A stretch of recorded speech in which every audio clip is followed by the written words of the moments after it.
रेगिस्तान की तपती रेत, दूर दूर तक फैले खजूर के दरख्त और ऊंटों के काफिले। यह था अरब का एक मशहूर शहर, अल खलील, जो अपनी बाजारों, मस्जिदों और ईमानदारी के लिए जाना जाता था। इसी शहर में दो दोस्त रहते थे, जिनकी दोस्ती मशहूर थी, हिशाम और जुबैर। हिशाम एक अमीर सौदागर का बेटा, जिसे अल्लाह ने दौलत और शान और शौकत से नवाजा था। जुबैर एक गरीब मगर नेक दिल इंसान, जिसकी ईमानदारी और सच्चाई पूरी बस्ती में मिसाल थी। दोनों की दोस्ती बचपन से थी। चाहे बारिश हो या कड़ी धूप, चाहे मुश्किलें हों या खुशी के मौके, हिशाम और जुबैर हमेशा एक दूसरे के साथ रहते। एक दिन की बात है, जब शहर में एक बड़ा तिजारती मेला लगा। दूर दूर से सौदागर आए, व्यापारियों ने अपने सामान सजाए और हर तरफ चहल पहल थी। हिशाम और जुबैर भी इस मेले में गए। वहां एक मशहूर नबीजादा, एक सूफी फकीर, तस्बीह पढ़ते हुए लोगों को नसीहत दे रहा था। दौलत और रिश्ते दोनों की आजमाइश होती है, लेकिन सच्चा इंसान वही है जो कुर्बानी दे सके। जुबैर के दिल को यह बात छू गई। उसने हिशाम से कहा, दोस्त, अगर कभी कोई मुश्किल वक्त आए तो हम एक दूसरे के लिए अपनी जान तक कुर्बान कर देंगे। हिशाम ने हंसते हुए जवाब दिया, बिल्कुल, मेरी जान भी तेरे लिए हाजिर है। लेकिन दोनों को क्या पता था कि अल्लाह बहुत जल्द उनकी दोस्ती की सबसे बड़ी आजमाइश लेने वाला था। उसी शहर में वजीर जाफर नाम का एक शख्स था। वह बेहद चालाक और लालची था, सुल्तान का सबसे करीबी आदमी, मगर अंदर से वह सुल्तान का तख्ता पलटने की साजिश कर रहा था। हिशाम के पिता सईद अल बगदादी शहर के सबसे अमीर सौदागरों में से एक थे। उनकी दौलत की चमक ने वजीर जाफर की आंखों में लालच भर दिया। उसने सोचा, अगर हिशाम के पिता को रास्ते से हटा दिया जाए तो यह दौलत मेरी हो सकती है। एक रात वजीर जाफर ने अपने गुर्गों के साथ मिलकर एक खतरनाक साजिश रची। उसने कुछ खूंखार बदमाशों को बुलाया और कहा, कल की रात सईद अल बगदादी को खत्म कर दो, मगर इल्जाम किसी ऐसे शख्स पर लगाओ जो मासूम हो। गुर्गों ने पूछा, मगर इल्जाम किस पर लगाया जाए? वजीर ने मुस्कुराते हुए कहा, हिशाम के सबसे करीबी दोस्त पर, जुबैर। अगली रात जैसे ही सईद अल बगदादी अपने घर में आराम कर रहे थे, कुछ नकाबपोश बदमाशों ने उनके महल में घुसकर उन्हें झड़ देकर मार डाला। फिर उन्हीं लोगों ने जुबैर के घर के बाहर एक खंजर फेंक दिया, जिस पर सईद अल बगदादी का खून लगा था। सुबह होते ही शहर में हलचल मच गई। लोगों ने सुना कि मशहूर सौदागर सईद अल बगदादी का कत्ल हो गया है। सुल्तान के सिपाही जुबैर को गिरफ्तार करने आ गए। जब हिशाम को खबर मिली कि उसके पिता का कत्ल हो गया और जुबैर को इल्जाम में पकड़ा गया, तो वह हैरान रह गया। यह कैसे हो सकता है? जुबैर ऐसा नहीं कर सकता। मगर सबूत जुबैर के खिलाफ थे। लोग कहने लगे, अगर जुबैर मासूम होता तो उसके घर के बाहर से खूनी खंजर क्यों मिलता? हिशाम के दिल में शक बैठने लगा। वहीं जुबैर को कैद खाने में डाल दिया गया। उसके हाथों में बेड़ियां थीं और सिपाही उसे घसीटते हुए ले जा रहे थे, मगर उसकी आंखों में आंसू नहीं थे, बस सब्र था।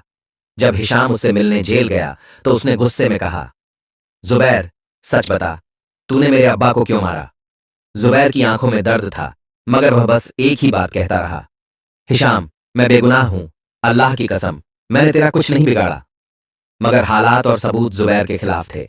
सुल्तान ने ऐलान किया, कल सुबह सूरज निकलते ही जुबैर को सरेआम सूली पर चढ़ा दिया जाएगा।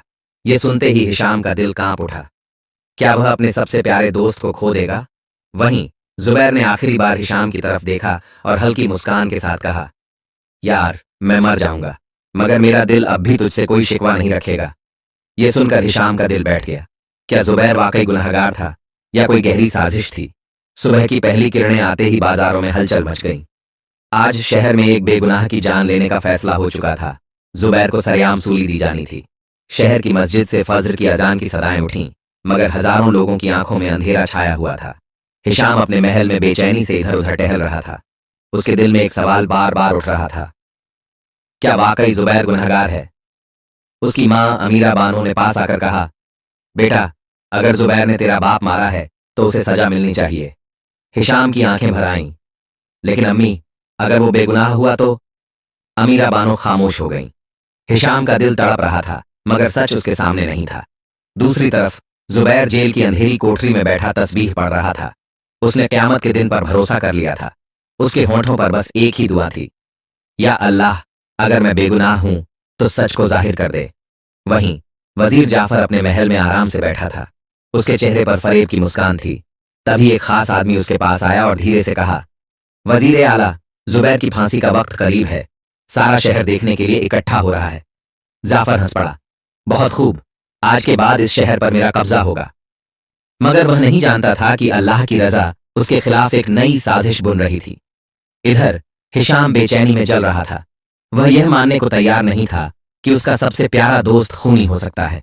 उसने अपने नौकर रफीक को बुलाया और कहा, मुझे अपने अब्बा के कत्ल की रात की पूरी हकीकत चाहिए। कोई भी सुराग ढूंढो। रफीक तुरंत महल से निकला और शहर में पूछताछ शुरू की। कई घंटों की तहकीकात के बाद उसने एक खौफनाक बात पता की। शहर में उस रात कुछ नकाबपोश लोग देखे गए थे। वह सीधा हिशाम के पास आया और कहा, मालिक, हमें शुबा है कि यह कत्ल वजीर जाफर ने करवाया है। हिशाम की आंखों में शोले भड़क उठे।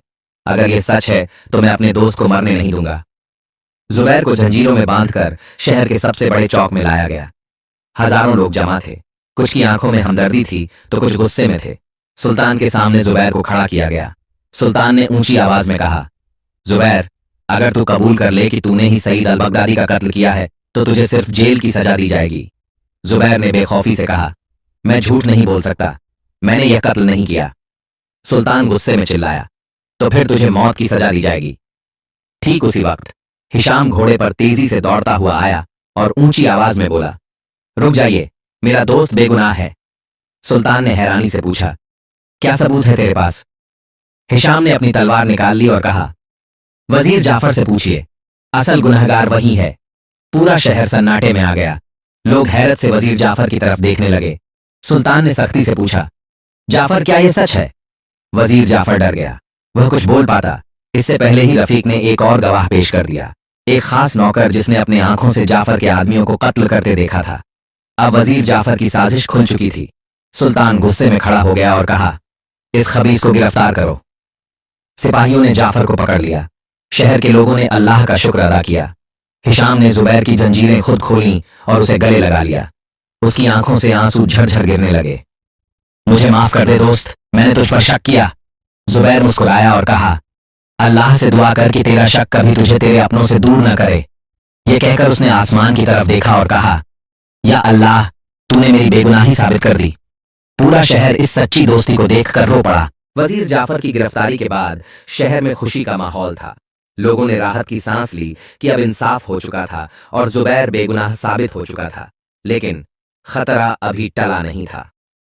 वजीर जाफर के वफादार गुर्गे अब भी शहर में छुपे हुए थे। वे इस हार को कबूल करने के लिए तैयार नहीं थे। उनका एक ही मकसद था, हिशाम और जुबैर से इंतकाम लेना। जेल के अंधेरे तहखाने में वजीर जाफर जंजीरों से बंधा हुआ था, लेकिन उसकी आंखों में अब भी नफरत और बदले की आग जल रही थी। उसके सबसे करीबी आदमी यूसुफ बिन हारिस ने चोरी छुपे उससे मुलाकात की और धीरे से कहा, हुजूर, हम अब भी आपका इंतकाम ले सकते हैं। जाफर की आंखें चमक उठीं। कैसे? यूसुफ ने कहा, हम जुबैर और हिशाम को खत्म कर देंगे, लेकिन धीरे धीरे, ताकि उन्हें अपनी गलती का एहसास हो। जाफर ने ठंडी हंसी हंसते हुए कहा, अगर वे सोच रहे हैं कि मेरी हार हो चुकी है तो वे बहुत बड़ी गलती कर रहे हैं। इधर हिशाम और जुबैर की दोस्ती और भी गहरी हो चुकी थी। एक शाम दोनों अल खलील की बड़ी मस्जिद में बैठे बातें कर रहे थे। जुबैर ने हिशाम से कहा, दोस्त, मैंने सुना है कि वजीर के कुछ आदमी अब भी हमारे खिलाफ साजिश कर रहे हैं। हिशाम ने हल्की मुस्कान के साथ कहा, अल्लाह हमारे साथ है। अगर सच्चाई पर चलने वालों को डरना पड़ता तो दुनिया में कोई भी इंसाफ न करता। मगर उन्हें क्या पता था कि खतरा बहुत करीब था। उसी रात जब जुबैर अपने घर में सो रहा था, अचानक 4 नकाबपोश बदमाश उसके घर में घुस आए। उनमें से एक ने खंजर निकाला और जुबैर की तरफ बढ़ा। लेकिन अल्लाह की कुदरत देखिए, ठीक उसी वक्त जुबैर की मां तहज्जुद की नमाज पढ़ने के लिए उठी और उन्होंने किसी को अंदर आते देख लिया। उन्होंने जोर से चीख कर कहा, बचाओ, कोई अंदर घुस आया है। जुबैर एकदम उठ गया। बदमाश डर गए और भागने लगे, लेकिन भागने से पहले एक ने जुबैर के सीने पर वार किया। खंजर जुबैर की पसलियों में लगा और वह जमीन पर गिर पड़ा। हिशाम को जैसे ही खबर मिली कि जुबैर पर हमला हुआ है, वह पागलों की तरह दौड़ते हुए उसके घर पहुंचा। जुबैर जमीन पर पड़ा था। उसके कपड़े खून से भीगे हुए थे। हिशाम ने उसे गोद में उठाया और दर्द भरी आवाज में कहा, जुबैर, आंखें खोल, मैंने तुझसे वादा किया था कि तुझे कुछ नहीं होने दूंगा। जुबैर ने धीमी आवाज में कहा, मैं ठीक हूं दोस्त, ये लोग हमें अलग करना चाहते हैं। इस हमले की खबर जैसे ही सुल्तान तक पहुंची, उसने हुक्म दिया, जो भी वजीर जाफर के आदमी हैं, उन्हें जिंदा या मुर्दा पकड़कर मेरे सामने लाया जाए। शहर में जगह जगह तलाशी ली जाने लगी। लेकिन वजीर के आदमी चालाक थे। वे अब भी छुपे हुए थे और अपने अगले वार का इंतजार कर रहे थे। उस रात जब हिशाम जुबैर के पास बैठा था, उसने अपने दिल में एक कसम खाई, अब मैं सिर्फ इंतजार नहीं करूंगा, मैं अपने दोस्त की हिफाजत के लिए हर मुमकिन कोशिश करूंगा। लेकिन क्या यह इतना आसान था? शहर अब पहले जैसा नहीं रहा था। चारों तरफ डर और बेचैनी थी। लोगों को यकीन हो चुका था कि वजीर जाफर के गुर्गे अभी भी आजाद घूम रहे हैं और किसी भी वक्त कोई नया हमला कर सकते हैं। मगर सबसे बड़ा खतरा अभी बाकी था। उस रात जब जुबैर अपने घर में आराम कर रहा था, हिशाम पास ही बैठा हुआ था। जुबैर की पसलियों पर पट्टी बंधी थी और उसकी हालत अब बेहतर लग रही थी। तभी एक अजनबी नौकर अंदर आया और बोला, मालिक, बाहर कुछ सिपाही आए हैं। वे कह रहे हैं कि सुल्तान ने आपको तुरंत बुलाया है। हिशाम और जुबैर दोनों चौंक गए। इतनी रात गए सुल्तान का बुलावा? हिशाम ने कहा, मैं खुद सुल्तान के पास जाऊंगा। जुबैर ने हल्की मुस्कान के साथ कहा, अगर कोई खतरा हो तो मुझे बुला लेना। हिशाम बाहर निकला, मगर जैसे ही वह सिपाहियों के पास पहुंचा, चारों तरफ से नकाबपोश लोग उस पर टूट पड़े। 4-5 लोगों ने हिशाम को घेर लिया और उसकी आंखों पर काली पट्टी बांध दी। हिशाम ने हाथ पैर छुड़ाने की कोशिश की, मगर बदमाशों ने उसे कसकर पकड़ लिया और एक घोड़े पर लाद कर अंधेरे में गायब हो गए। अगली सुबह जब जुबैर की आंख खुली तो घर में अफरा तफरी का माहौल था। रफीक दौड़ते हुए आया और बोला, मालिक, हिशाम गायब है, कोई उसे उठा ले गया। जुबैर के चेहरे का रंग उड़ गया। क्या? उसे लगा जैसे उसकी रूह कांप गई हो। उसने हिम्मत जुटाई और कहा, हिशाम को कुछ भी हो, मैं उसे बचाने जाऊंगा। उधर हिशाम को एक अंधेरी कोठरी में बंद कर दिया गया था। जब उसकी आंखों से पट्टी हटाई गई तो उसने देखा कि सामने वजीर जाफर खड़ा था। हिशाम ने गुस्से से कहा, तू अभी तक जिंदा है? जाफर हंस पड़ा, मौत से पहले डर कैसा हिशाम, आज तू और तेरा दोस्त दोनों खत्म हो जाएंगे। वजीर जाफर ने हिशाम के सामने एक खंजर रखा और कहा, अगर तुझे अपनी जान बचानी है तो बस एक काम कर, जुबैर को मार दे। हिशाम की आंखें आग उगलने लगीं। मैं अपने भाई का कत्ल कर दूं? हरगिज नहीं। जाफर ने हंसते हुए कहा, तो फिर मरने के लिए तैयार हो जा। उधर जुबैर ने अपने पुराने कुछ वफादार दोस्तों को इकट्ठा किया और कहा, हिशाम को बचाने के लिए हमें किसी भी हद तक जाना होगा। फिर उसने उन सिपाहियों का पीछा किया जो हिशाम को लेकर गए थे। आखिरकार 2 दिन की तलाश के बाद उन्हें एक पुराना खंडहर मिला जहां से कुछ आवाजें आ रही थीं। जुबैर ने दीवार की ओर से झांका और देखा कि हिशाम रस्सियों से बंधा पड़ा है और वजीर जाफर उसके सामने खड़ा है। जुबैर ने अपनी तलवार कसकर पकड़ी और अल्लाह का नाम लेकर अपने दोस्तों के साथ हमला कर दिया। या अल्लाह, मेरी दोस्ती की लाज रखना। पुराने खंडहर के अंदर जुबैर और उसके वफादार दोस्त तलवारें लिए दाखिल हुए। अंधेरे में जलते हुए मशालों की रोशनी में उन्होंने देखा कि हिशाम रस्सियों में बंधा हुआ था और उसके सामने वजीर जाफर खड़ा था। वजीर जाफर का चेहरा गुस्से और घमंड से चमक रहा था। वह अपने आदमियों को हुक्म दे चुका था, हिशाम को मार दो। मगर ठीक उसी वक्त जुबैर गरजते हुए आगे बढ़ा, अगर किसी ने मेरे दोस्त को हाथ लगाया तो यह तलवार उसकी गर्दन से होकर गुजरेगी। जाफर के गुंडे जुबैर और उसके दोस्तों की तरफ बढ़े। अंधेरे में तलवारों की चमक दिखने लगी। जुबैर ने 2 हमलावरों को तुरंत गिरा दिया। उसकी तलवार हवा में लहराई और देखते ही देखते वहां एक भयानक जंग छिड़ गई। हिशाम जंजीरों में जकड़ा हुआ तड़प उठा। उसकी आंखों में आंसू थे। जुबैर, मेरे लिए अपनी जान मत दांव पर लगा। मगर जुबैर ने कोई जवाब नहीं दिया। उसकी तलवार बस चलती रही। जंग के दौरान जुबैर पर 3 तरफ से वार हुआ। एक तलवार उसके बाजू में लगी, दूसरी उसकी जांघ में और तीसरी उसके कंधे पर। मगर वह फिर भी रुका नहीं। उसने अपनी पूरी ताकत से एक जोरदार वार किया और आखिरकार वजीर जाफर को गिरा दिया। खून से लथपथ जमीन पर पड़ा वजीर जाफर अब किसी लाचार इंसान से ज्यादा कुछ नहीं लग रहा था। उसने कांपते हुए कहा, मुझे मत मारो, मुझे माफ कर दो। जुबैर ने गहरी सांस ली और कहा, तेरे गुनाह इतने बड़े हैं कि अब तुझे सुल्तान के सामने पेश किया जाएगा। जुबैर ने झट से हिशाम की रस्सियां काट दी। हिशाम तुरंत उठ खड़ा हुआ और जुबैर को गले से लगा लिया। मेरे भाई, तूने मेरी जान बचाने के लिए अपनी जान दांव पर लगा दी। जुबैर हल्की मुस्कान के साथ बोला, यह दोस्ती की कीमत नहीं बल्कि दोस्ती का असली हक है।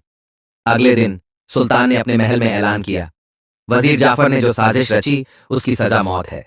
पूरा शहर खुशी से गूंज उठा। लोगों ने अल्लाह का शुक्र अदा किया कि अब जुल्म का खात्मा हो गया। लेकिन इस जंग में जुबैर बुरी तरह घायल हो चुका था। वह जमीन पर बैठ गया और हिशाम का हाथ पकड़कर कहा, मुझे अल्लाह की रहमत पर भरोसा है, अगर मैं इस दुनिया से चला भी जाऊं तो मुझे यकीन है कि मेरी दोस्ती कयामत तक जिंदा रहेगी। हिशाम की आंखों से आंसू झरझर बहने लगे। तू कुछ नहीं होगा जुबैर, मैं तुझे कुछ नहीं होने दूंगा। मगर किस्मत को कुछ और ही मंजूर था। कुछ ही देर बाद जुबैर की आंखें धीरे धीरे बंद होने लगीं। उसने आखिरी बार हल्की आवाज में कहा, अल्लाह से दुआ करना कि हम जन्नत में भी ऐसे ही दोस्त बनकर रहें। हिशाम जुबैर के जनाजे के पास बैठा रो रहा था। उसने आसमान की तरफ हाथ उठाया और कहा, ऐ अल्लाह, मैं वादा करता हूं कि मैं अपनी जिंदगी अपने दोस्त की याद में नेकियों से भर दूंगा। और इस तरह जुबैर की दोस्ती की कुर्बानी क़यामत तक के लिए मिसाल बन गई। इस कहानी से हमें यह सीख मिलती है कि सच्चा दोस्त वही होता है जो हर हाल में साथ खड़ा रहे, चाहे जान भी क्यों न चली जाए, क्योंकि दोस्ती एक सौदा नहीं बल्कि एक अमानत होती है। आज की वीडियो में बस इतना ही। वीडियो अच्छा लगा तो वीडियो को लाइक कर दो और अपने दोस्तों को शेयर कर दो, और ऐसे ही वीडियो देखने के लिए सब्सक्राइब करें ताकि आपको सभी नए वीडियो की जानकारी मिल